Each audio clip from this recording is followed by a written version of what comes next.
अस्सलाम वालेकुम नाज़रीन, जहांदेव अब्बासी एक नए यूट्यूब प्रोग्राम के साथ हाज़िर है। सितंबर का वक्त करीब आने वाला है और chief justice of Pakistan Umar Ata Bandial की रिटायरमेंट में महज 16 दिन बाकी हैं। लेकिन इस सूरत हाल में हम देख रहे हैं कि जूँ रिटायरमेंट का वक्त करीब आ रहा है तो जुडिशरी के अंदर जो इख्तलाफात हैं, जो इख्तलाफी आवाज़ें हैं, वो मज़ीद बढ़ती जा रही हैं और वो कम नहीं हो रही। इसमें बिलाशुबा कोई दो राय नहीं है कि chief justice of Pakistan Umar Ata Bandial साहब हाउस इन ऑर्डर करने में या अदलिया के को यूनाइट करने में नाकाम रहे। इसकी रीज़निंग क्या है उसके ऊपर बात करेंगे, लेकिन उससे पहले आपको बताएं कि नैब कानून में तरमीम के ख़िलाफ़ केस जो कि सुप्रीम कोर्ट में रोज़ाना की बुनियाद के ऊपर लगभग एक हफ़्ते से इसके ऊपर हेयरिंग जारी है और आज भी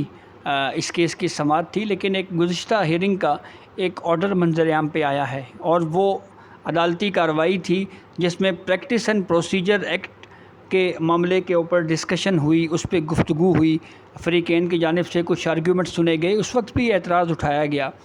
कि केस नैब कानून में तरमीम के ख़िलाफ़ है और प्रैक्टिस एंड प्रोसीजर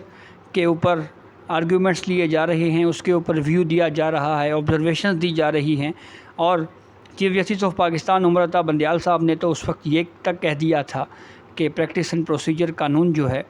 उससे तो जो जुडिशरी की बुनियाद है उसको हिला के रख दिया गया है और ये अदलिया की आज़ादी के ऊपर हमला है और चीफ़ जस्टिस ऑफ पाकिस्तान को रबर स्टैम्प बनाने की अटेम्प्ट की गई रिव्यू ऑफ जजमेंट की सूरत में और प्रैक्टिस एंड प्रोसीजर की सूरत में। ये अलग बात कि प्रैक्टिस एंड प्रोसीजर कानून इस वक्त भी 8 जजेस पर मुश्तमिल जो बेंच है उसके सामने ज़ेरे समाअत है। जी हाँ, ये वही बेंच है जिसकी सरबराही चीफ़ जस्टिस ऑफ पाकिस्तान कर रहे हैं और इधर नैब कानून में तरमीम के ख़िलाफ़ केस में चीफ़ जस्टिस उमर अता बंदयाल ने ऑब्जर्वेशन दी। उसके ऊपर फिर ये भी एतराज़ उठाया गया कि जब ये मामला 8 रुकनी बेंच के सामने पहले ही ज़ेरे समाअत है तो ये 3 रुकनी बेंच नैब कानून में तरमीम के ख़िलाफ़ केस की समाअत करते हुए ये ऑब्जर्वेशंस क्यों दे रहा है, इसकी कोई तुक नहीं है, कोई मंतक समझ नहीं आ रही। और इसी हवाले से जस्टिस मंसूर अली शाह का एक नोट सामने आया है। उस नोट में जस्टिस मंसूर अली शाह ने भी अपना जो ओपिनियन दिया है उसमें इस बात पे तहफ़्फ़ुज़ात का इज़हार किया है कि एक सवाल जो 8 जजेस के सामने है, 8 जजेस पर मुश्तमिल एक बेंच के सामने है, वो सवाल 3 जजेस जो नैब कानून के ख़िलाफ़ केस सुन रहे हैं वहाँ पे क्यों एड्रेस हुआ है और ये फोरम तो नहीं है, ये केस तो उन 8 जजेस के सामने है। फिर उसके बाद जस्टिस मंसूर अली शाह ने प्रैक्टिस एंड प्रोसीजर कानून का पूरा हवाला देते हुए पूरा बैकग्राउंड कि इसका क्या प्रोसेस है, आर्टिकल 184(3) को किस तरह से रेगुलेट किया गया है, उसमें तो उसका ज़िक्र किया प्रैक्टिस एंड प्रोसीजर का कि एक 3 रुकनी कमेटी होगी जो आर्टिकल 184(3) के तहत केसेस जो है वो सुनने या ना सुनने का फ़ैसला करेगी, अक्सरियत में फ़ैसला होगा। और अगर कॉन्स्टिट्यूशन की इंटरप्रिटेशन का कोई मामला आएगा तो उसमें जो है वो 5 रुकनी बेंच, बड़ा bench, 5 member bench, larger bench तश्कील दिया जाएगा, वो इस मामले को देखेगा।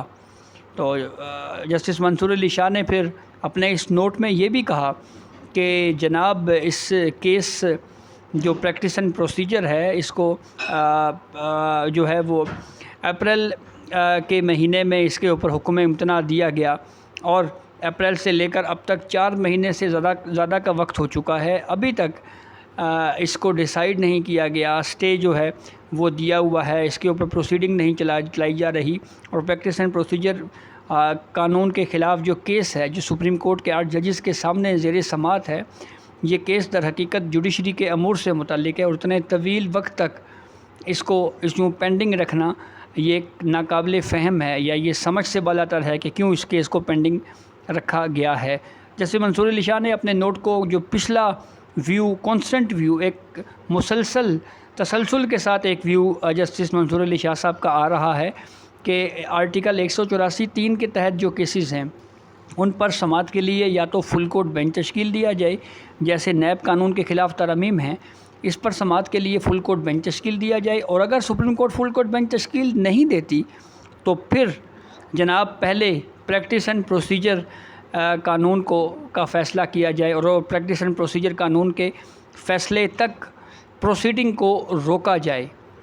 یہ دو ویوز ایک مرتبہ پھر جسٹس منصور علی شاہ نے اپنے اس تحریری نوٹ میں دیے ہیں، جبکہ دوسری جانب چیف جسٹس عمر عطا بندیال اور جسٹس اعجاز الاحسن صاحب کا اکثریتی ویو اس معاملے میں آیا ہے۔ انہوں نے یہ کہا ہے کہ ہم 50 سے زائد اس کیس پر سماعتیں کر چکے ہیں، اور اب جب یہ کیس کنکلوڈ ہونے کے قریب ہے، یعنی فائنل سٹیج میں داخل ہو کر اب یہ سماعت مکمل ہونے جا رہی ہے، تو ایسی صورتحال میں ہم جو ہے وہ فل کورٹ کی طرف نہیں جا سکتے یا پریکٹس اینڈ پروسیجر کی طرف نہیں جا سکتے۔ تو انہوں نے تو دو ٹوک الفاظ میں انکار کر دیا ہے۔ تو یہی وہ بنیادی وجہ ہے جو حالیہ تقسیم ہے جوڈیشری کے اندر، اس کی بنیادی وجہ یہی ہے کہ پریکٹس اینڈ پروسیجر قانون کو ڈیسائیڈ نہ کرنا۔ پہلے بھی ہم نے دیکھا کہ جوڈیشری میں اس حوالے سے بہت زیادہ اختلافات رہے کہ آرٹیکل 184(3) کو ریگولیٹ ہونا چاہیے، اس حوالے سے کوئی کرائٹیریا، کوئی میکانزم ہونا چاہیے۔ فل کورٹ میٹنگ نہیں بلائی گئی، انتظامی سطح کے اوپر، انتظامی طور کے اوپر آرٹیکل 184(3) کو ریگولیٹ کرنے کے حوالے سے کوئی طریقہ کار، کوئی میکانزم وضع نہیں کیا گیا۔ پھر حکومت نے قانون بنایا، پریکٹس اینڈ پروسیجر ایکٹ، وہ ابھی لا بننے کے پروسیس میں وقت سے پہلے ہی سپریم کورٹ نے اس کے اوپر سٹے دے دیا، اور پھر سٹے کے بعد جناب ابھی تک وہ کیس پینڈنگ ہے۔ اور لاجک جو دو ججز ہیں،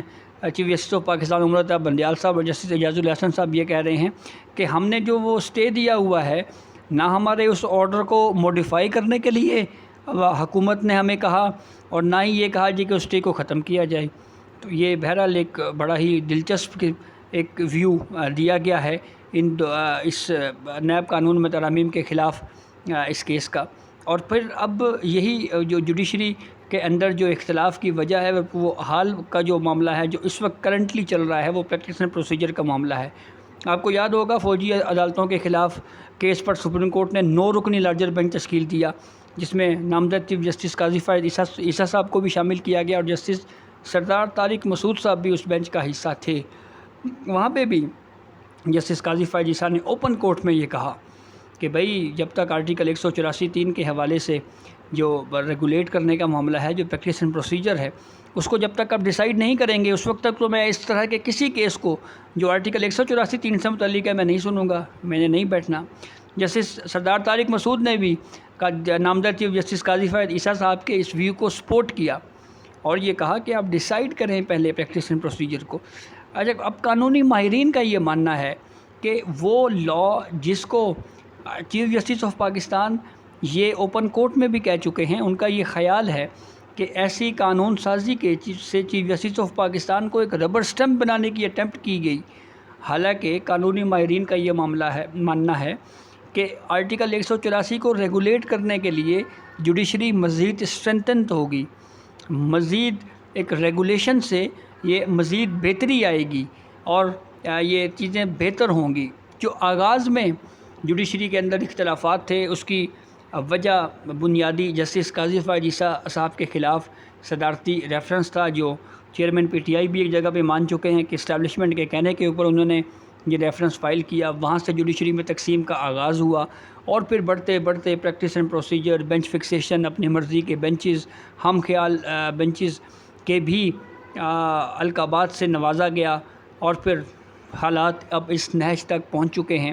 اور اس کو ہم ڈسکریڈٹ ہی کہہ سکتے ہیں کہ جوڈیشری کے اندر اس وقت اتحاد نہیں ہے، اور اس میں پرنسپلی اختلافات جو ہیں وہ آپ کے سامنے رکھے کہ آرٹیکل 184(3) کو ریگولیٹ کرنے کے معاملے کے اوپر، اور بینچ فکسیشن کہ سینئر ججز کو بینچز میں نہ بٹھانا، نظر انداز کرنا۔ تو یہ تمام پہلو ہیں جس کے سبب ہر گزرتے دن کے ساتھ ساتھ اختلافات مزید شدت اختیار کرتے جا رہے ہیں، اور جو آنے والے 14-15 دن رہ گئے ہیں chief justice of Pakistan Umar Ata Bandial صاحب کے ریٹائرمنٹ میں، اس میں یہ اختلافات ہمیں مزید زیادہ کھل کر ہمیں دیکھنے کو ملیں گے۔ تو یہ اب تک کی اپڈیٹ تھی جس سے ہم نے آپ کو آگاہ کیا۔ بہت شکریہ۔